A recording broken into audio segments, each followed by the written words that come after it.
J'y vais au magasin. J'y vais, j'y vais. Je vais à Paris. J'y vais.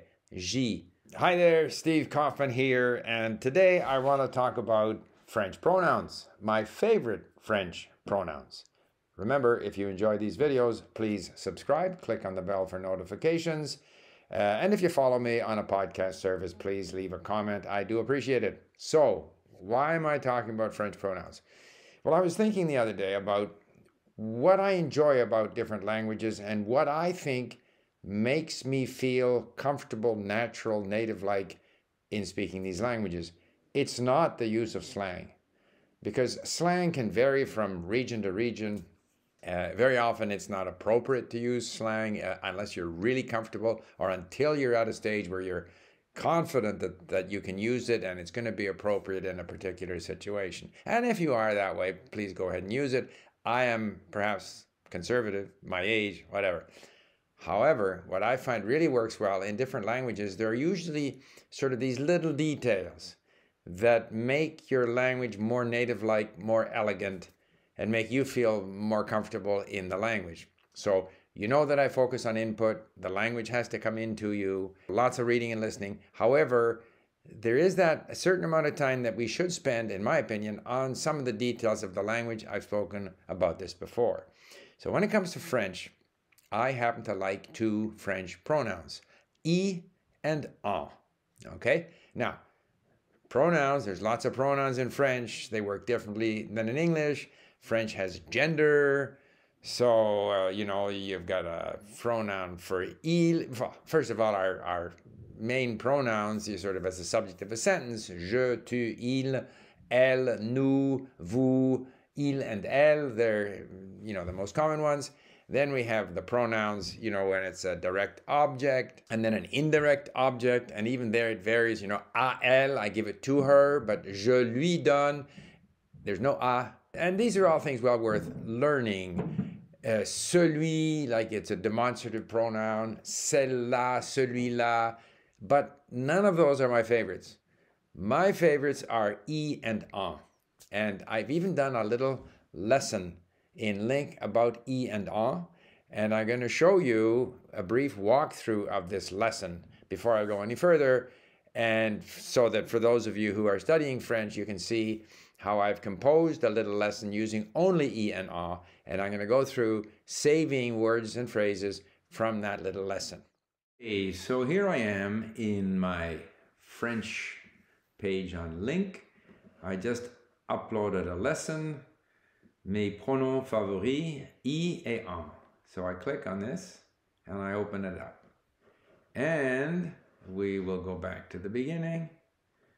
And you'll see mes pronoms favoris, I et en. Now, en français, that's not the pronoun, that's in French. But il y a beaucoup de pronoms. So you could save that as a phrase. There are many pronouns. Est-ce qu'il y en a beaucoup? Est-ce qu'il y en a? You need that all the time. Est-ce qu'il y en a? Est-ce qu'il y en a? Est-ce qu'il y en a beaucoup? Est-ce qu'il y en a? Are there any? Est-ce qu'il y en a beaucoup? Are there a lot? Y en a-t-il beaucoup? Y en a-t-il beaucoup? Are there many? Okay? Oui, il y en a beaucoup, mais j'en ai deux. Bon. J'y prends du plaisir. There's another one. You can grab that. J'y prends du plaisir. Qu'en penses-tu? Qu'en penses-tu? What do you think? What do you think of it? Okay? So, all I'm suggesting is I would recommend that you go to this lesson, mes pronoms favoris, and you will see lots of examples of, je n'en ai pas peur. I'm not afraid of it. J'en ai même besoin. I even need it. Voilà.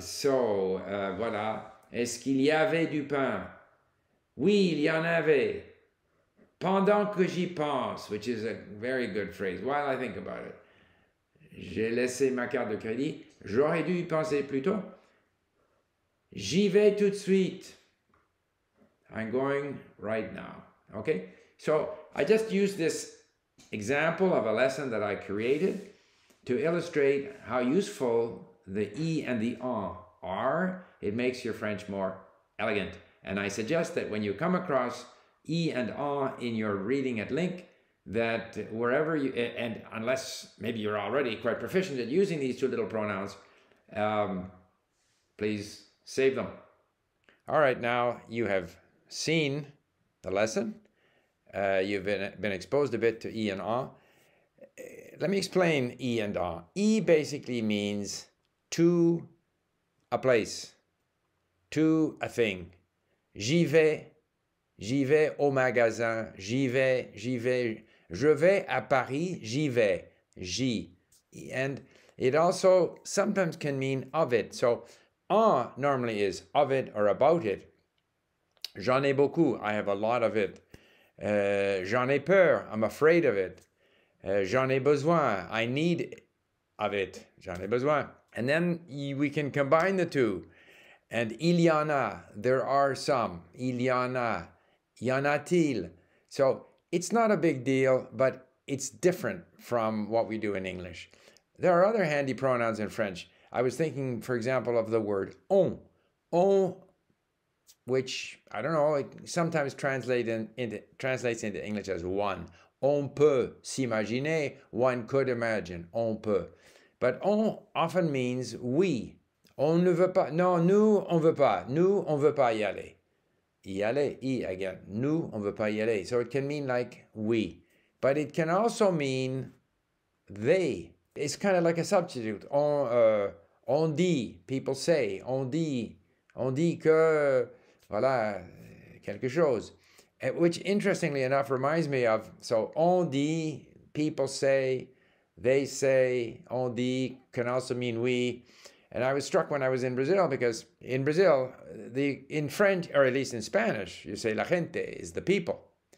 And I always thought a gente, like in Brazilian, say a gente meant the people, like them, third person. But it doesn't. It means we in Brazil. So it's interesting how these, in French, on, which can mean we, can mean one, can mean they in different structures. But on is not my favorite, okay? I just mentioned that in passing because I thought of the connection to the Brazilian use of a gente. But il y en a-t-il, il y a, en as-tu vu, en as-tu. If you can get good at using those two little French words, I think you're going to find that your comfort level in French and the comfort level of people listening to you is going to take a step forward.